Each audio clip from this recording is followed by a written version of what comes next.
दे, बन सकी न बातें अनाथों से।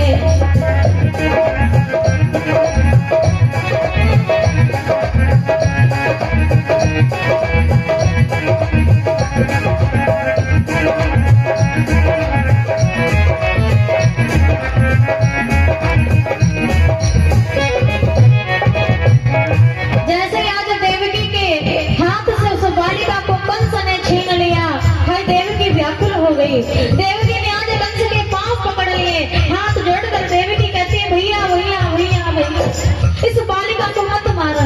क्यों? कहेंगे नाथ, भगवान ने ये भविष्यवाणी मेरे विवाह के समय हुई थी कि मेरे 8वें गर्भ से पुत्र होगा।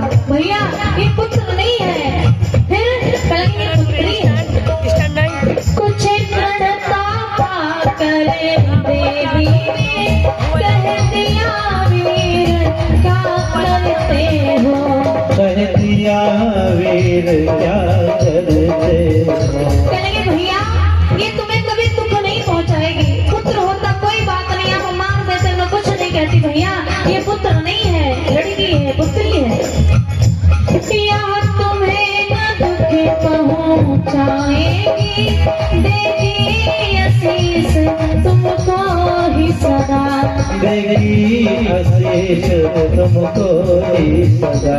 मैं गोद पसारे मांगती हूँ, मैं गोद पसारे मांगती हूँ, मत प्यारो वीर भांजी हो।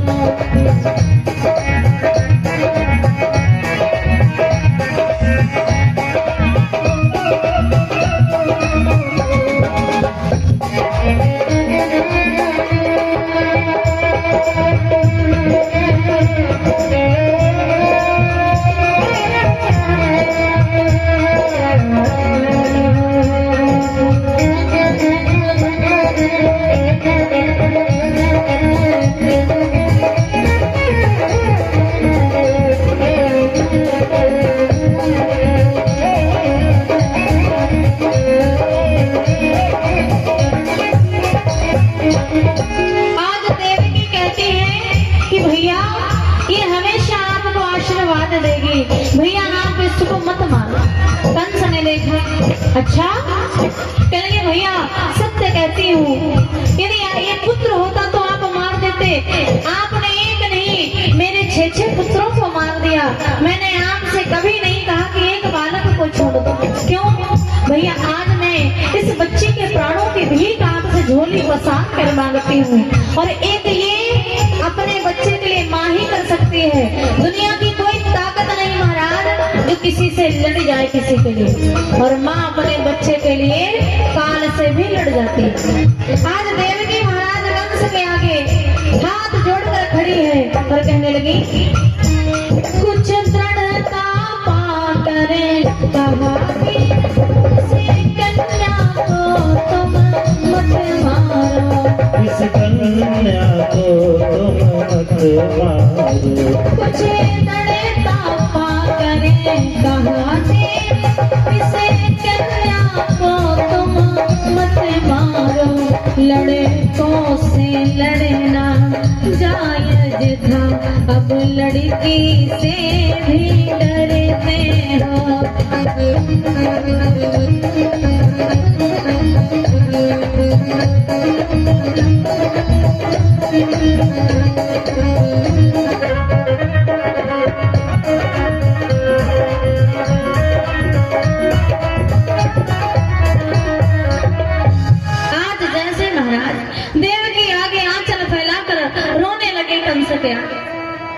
वसुदेव जी मौन है, कुछ बोल नहीं रहे। जैसे देवकी ने कहा कि भैया आप इस बेटी को मेरी छोड़ दो, ये मेरी अंतिम संतान है।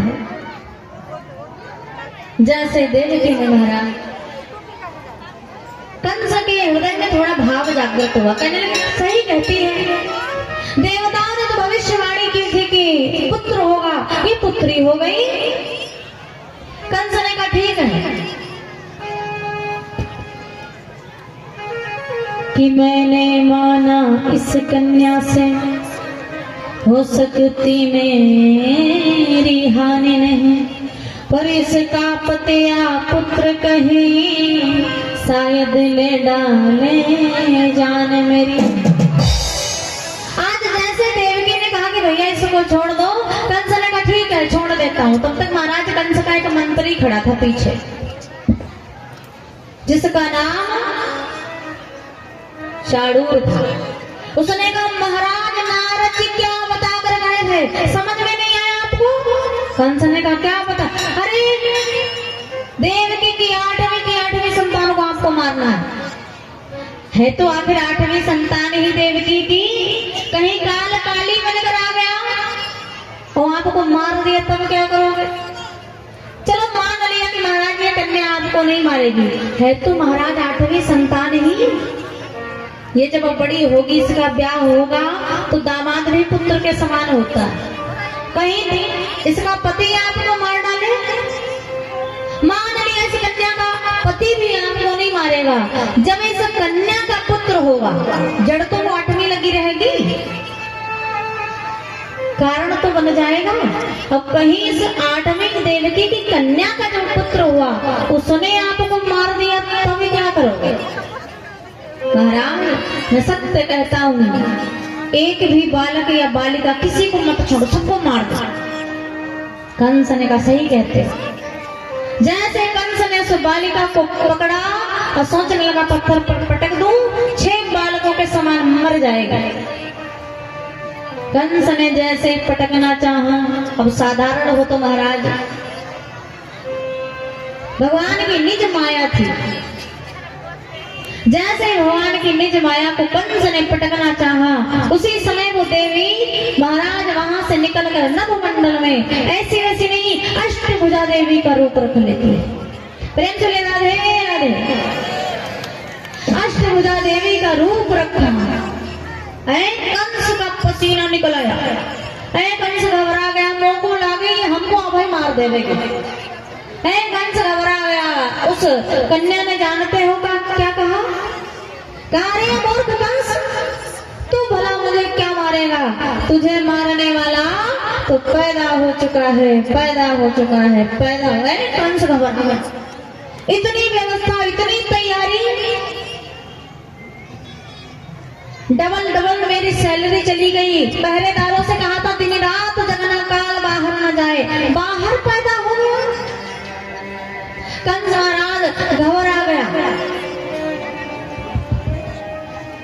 अष्टभुजा देवी के हर एक हाथ में कोई ना कोई अस्त्र शस्त्र है।